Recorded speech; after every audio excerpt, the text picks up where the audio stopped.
Salut à tous, aujourd'hui nous allons parler de ce qui tue la grandeur en nous. La grandeur n'est pas le fait d'avoir beaucoup de matériel dans la vie, ni le fait d'avoir beaucoup de richesses dans la vie.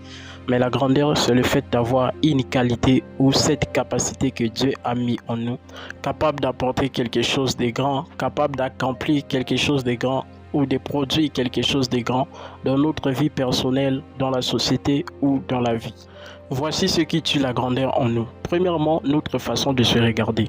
La vision que nous avons vis-à-vis de notre personne. Vous ne serez jamais grand si vous ne croyez pas en vous-même, que vous êtes une personne de grandeur, capable d'apporter quelque chose de grand et de produire des grandes choses. Quoi qu'il en soit, quoi qu'il arrive, vous ne devez pas se regarder moins que les autres. Vous devez croire que Dieu a mis dans chacun de nous quelque chose de grand. C'est pourquoi nous devons se regarder grand en toute humilité et croire que nous pouvons aussi faire les grandes choses comme les autres le font. Autre chose qui tue la grandeur en nous. Deuxièmement, le manque de patience. On ne devient pas grand en un jour. Il faut aussi avoir de la patience pour atteindre la grandeur ou l'excellence avec les expériences en travaillant et même après avoir connu plusieurs échecs. Troisièmement, avoir une vision limitée. Vous ne pouvez pas faire les grandes choses si vous vous contentez que des petites choses.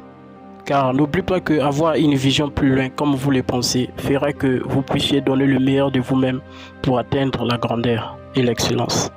Quatrièmement, une chose capitale et nécessaire que beaucoup de personnes ignorent n'est pas avoir Dieu dans ta vie.